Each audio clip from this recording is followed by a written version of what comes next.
Hi friends, நம்ம இன்றைக்கி என்ன பார்க்க போகிறோம்னா தமிழ் ப்ரீவியஸ் இயர் கொஷின் தான் பார்க்க போகிறோம். நேற்றோட வீடியோவோட கன்டினியூஷன் இன்றைக்கி பார்க்கலாம். கொஷின் நம்பர் 76, இன்புற்றார் எய்தும் சிறப்பு என்ற வரி இடம்பெற்ற நூல். விடை பார்த்திங்கன்னா ஆப்ஷன் பி திருக்குறள். அடுத்து 77வது கொஷின், குளவி என்பதன் பொருள். ஆன்சர் பார்த்திங்கன்னா ஆப்ஷன் சி குழந்தை. அடுத்து 78வது கொஸ்டின், விசும்பு என்னும் சொல்லின் பொருள். விடை பார்த்திங்கன்னா ஆப்ஷன் ஏ ஆகாயம். அடுத்து 79வது கொஸ்டின், பெண்கள் எல்லாம் அரம்பையர் போல் ஒளிரு நாடு என்ற வரிகள் இடம்பெற்ற நூல். விடை பார்த்திங்கன்னா ஆப்ஷன் ஏ பாஞ்சாலி சபதம். அடுத்து 80வது கொஸ்டின், உரைநடை காலம் என அழைக்கப்படும் நூற்றாண்டு. விடை பார்த்திங்கன்னா ஆப்ஷன் டி 20ஆம் நூற்றாண்டு. அடுத்து 81வது கொஸ்டின், இவற்றுள் எந்த தொடர் வள்ளலார் கூறாத தொடர் அப்படின்னு கேட்குறாங்க. விடை பார்த்திங்கன்னா ஆப்ஷன் ஏ குருவை வணங்க கூசி நிற்காதே, இதுவும் வள்ளலார் சொன்னதா. செகண்ட் நல்லோர் மனதை நடுங்க செய்யாதே, இதுவும் வள்ளலார் சொன்னதா. தேர்ட் கோல் நோக்கி வாழும் குடி போல் நிற்காதே அப்படின்னு சொல்கிறாங்க. இது யார் சொல்லியிருப்பாங்க அப்படின்னா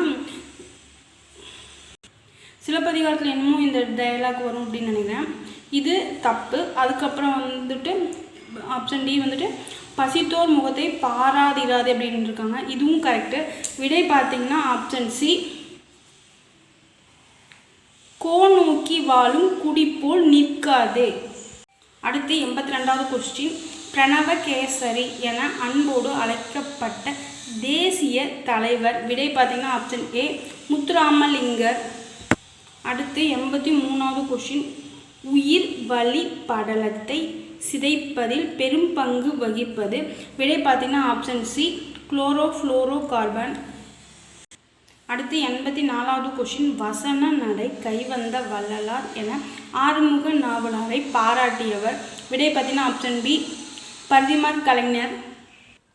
அடுத்து 85வது கொஸ்டின், பொறுத்துக. இது பழைய சமச்சீர் புக்கிலேருந்து கொடுத்துருக்காங்க. நேரு எழுதின கடிதத்துலேருந்து இந்த கொஷின்ஸ் வந்திருக்கு. First one Tolstoy. டால்ஸ்டாய் யார் அப்படின்னு பார்த்தீங்கன்னா இவர் ரஷ்ய நாட்டு எழுத்தாளர். அப்புறம் பெர்ட்ராண்ட் ரஸ்ஸல். இவர் சிந்தனையாளர் கல்வியாளர், ரெண்டுமே இவர் தான். தேர்ட் கிருபாலினி. இவர் விஸ்வ பாரதியில் பணிபுரிந்த பேராசிரியர். அதுக்கப்புறம் பிளாட்டோ. இவர் கிரேக்க சிந்தனையாளர். விடை பார்த்திங்கன்னா ஆப்ஷன் பி 3, 4, 1, 2. அடுத்து 86வது கொஸ்டின், நடு திராவிட மொழிகளுள் ஒன்று அப்படின்னு கேட்டிருக்காங்க. ஃப்ரெண்ட்ஸ், இந்த திராவிட மொழிகள் முதல்ல 24 இருந்துச்சு, இப்போ 28 கொடுத்துருக்காங்க. அதில் மொத்தம் 3 டைப் இருக்குல்ல, தென் திராவிட மொழி, நடு திராவிட மொழி, வட திராவிட மொழி. அது எல்லாமே மனப்பாடம் பண்ணி வச்சுக்கோங்க. இதில் நடு திராவிட மொழிகளில் ஒன்று அப்படின்னு கேட்டாங்கன்னா ஆன்சர் ஆப்ஷன் பி கோயா. அதுக்கடுத்த கொஸ்டின் 87, உலா மடல் என்னும் நூலின் ஆசிரியர்.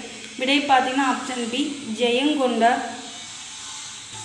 அதுக்கடுத்து 88வது கொஸ்டின், உதடுகள் இரண்டும் பொருந்துவதால் பிறக்கும் எழுத்துக்கள். ஆப்ஷன் டி இப் இம். அடுத்து 89வது கொஸ்டின், உ.வே.சா அவர்களின் தமிழ் பணியை பாராட்டிய வெளிநாட்டு அறிஞர்கள். விடை பார்த்திங்கன்னா ஆப்ஷன் சி ஜியு போப், சூழியல் வின்சோன். அதுக்கடுத்தது 90வது கொஸ்டின், கண்ணன் என்பது டேஸ் பகுபதம் ஆகும். விடை பார்த்திங்கன்னா ஆப்ஷன் பி சினை பெயர்.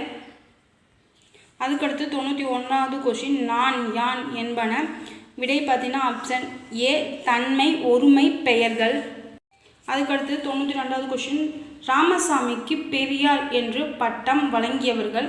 விடை பார்த்திங்கன்னா ஆப்ஷன் சி தாய்மார்கள். அதுக்கடுத்து 93வது கொஸ்டின், பெரியார் பெண்களுக்கு மிக முக்கியம் என்றவை அறிவு, நகை இல்லை, அதை சொல்லவே இல்லை, அழகோ ஒரு தேவையில்லைன்னு சொல்லிட்டாரு.